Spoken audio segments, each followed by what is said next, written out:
2015 m. lapkričio 25 d. Šveicarijos radijas ir televizija SRF pranešė, kad tarptautinis mokslininkų tinklas Cochrane Collaboration išanalizavo 185 aktyvumo ir dėmesio sutrikimų ADHD tyrimus. Jie išnagrinėjo klausimą, kiek efektyvus ADHD gydymui Ritalinas. Cochrane Collaboration yra tarptautinis mokslininkų ir gydytojų tinklas. Jų tikslas – sisteminis gydymo vertinimas. Siekiant užtikrinti nepriklausomumą, jie dirba be pramonės ar farmacijos finansavimo, bet pirmiausia apie ADHD. ADHD – hiperaktyvumo bei dėmesio sutrikimo sindromas, diagnozuojamas daugiausia vaikams. Pasaulyje sergamumas ADHD tarp vaikų ir paauglių sudaro nuo 5,9 iki 7,1%. Šiuo metu tai labiausiai paplitusi vaikų ir paauglių psichinė liga. Vaikai yra nedėmesingi, hiperaktyvūs ir impulsyvūs. Beveik visuomet jiems yra skiriamas Ritalinas, kurio veiklioji medžiaga yra metilfenidatas.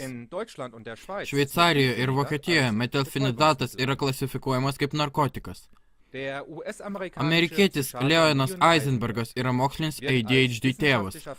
Manoma, kad jis yra kaltas dėl to, kad praėjusio šimtmečio 60 metų pabaigoje taip vadinamas nesugebėjimas nusėdėti vietoje ir dėmesio koncentracijos stoka, kuriuos jis nustatė kai kuriems vaikams, buvo klasifikuojama kaip psichinis susirgimas pavadintas ADHD.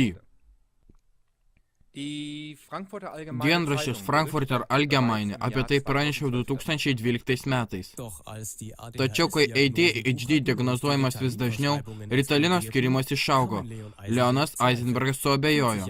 Po 40 metų prieš savo mirtį, Eisenbergas moksliniam žurnalistui prisipažino, kad jau nebetiki ADHD. Jis pasakė, kad ADHD buvo aiškus ligos prasimanimo pavyzdys. Tai reiškia, kad ši liga tiesiog išgalvota. Taipogi ir Cochrane Collaboration mokslininkai prie išblaivinančių rezultatų.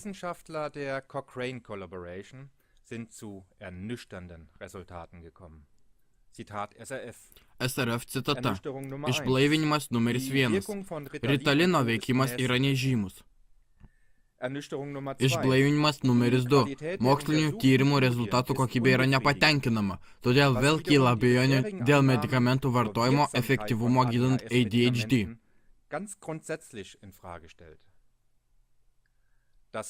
Mokslininkų išvada. Nors Ritalinas ir kiti psichotropiniai preparatai skiriami daugiau nei 50 metų, išsamių sistemingų moksliškai pagrįstų rezultatų apie jų naudą ar riziką nėra.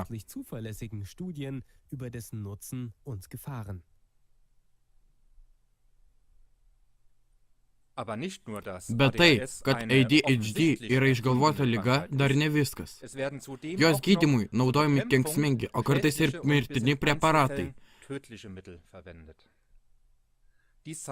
Tai atskleidžia Ritalino poveikio tyrimas. Dar 2007 metais eksperimentai su žiurkėmis parodė, kad Ritalinas pakenkia smegenis. Pasak tyrimų vadovės, profesorės neurologės Terezos Milner, buvo stebimi pakitimai smegenų srityse, kontroliuojančiose adekvatų elgesį be elgio jausmą, o taip pat socialinį elgesį bei streso įveikimą. Mokslininkai skatina būti atsargiais, skiriant Ritaliną. Profesorė Milner padarė išvadą. Mes susirūpinę vaikų, ypač mažų vaikų gydymu, besitęsiančių daugelį metų.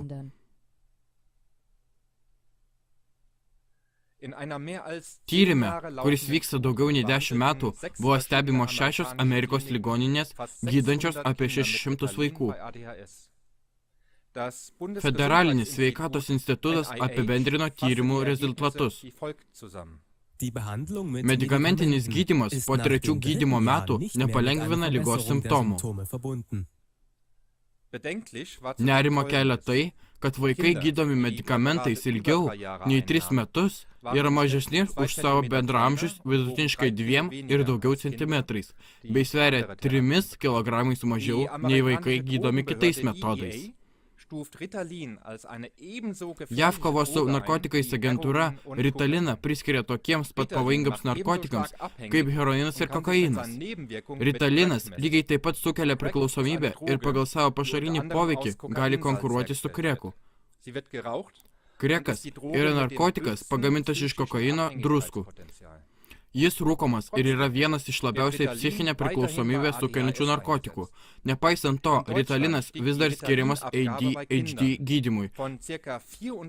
Vokietijoje Ritalino skirimas vaikams išaugo nuo 34 kg 1993 metais iki 1,8 tonų 2012 metais. Verta pažymėti, kad jeigu Ritalino pagalba būtų sprendžiamas socialinis hiperaktyvaus vaiko fenomenas, toks reiškinys turėtų mažėti ir galiausiai išnykti. Tačiau, pagal anksčiau pateiktus duomenis, taip nevyksta. Ritalinas negali gydyti hiperaktyvumo, jis jį tik slopina. Be to, galimas šalutinis poveikis, bei priklausomybė nuo šio preparato yra labai pavojingi.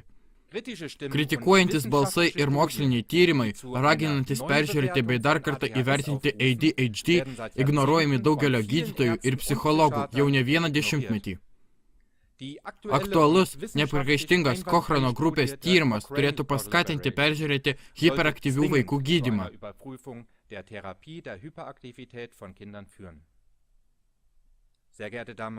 Ponai ir ponios, daktaras Edvardas Hemlidas, terapeutas bei profesionalių terapeutų asociacijos Didžiojoje Britanijoje įkūrėjas, jau 1998 metais išreiškė savo nuomonę apie išgalvotą vaikų hiperaktyvumo lygą, cituoju. ADHD yra melas, pateisinantis vaikų ruošimą gyvenimui, priklausant nuo medikamentų. Pabaigai Helmuto Kendingo, Ritalino kritikų interneto svetainės autoriaus žodžiai.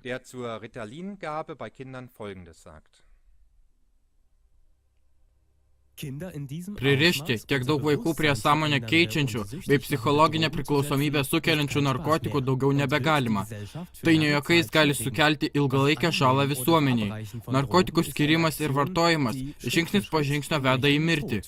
Tai, kas daroma vienam asmeniui, daroma visuomeniai. Jei tik visuomenės nariai taps priklausomi nuo narkotikų, visuomenė mirs.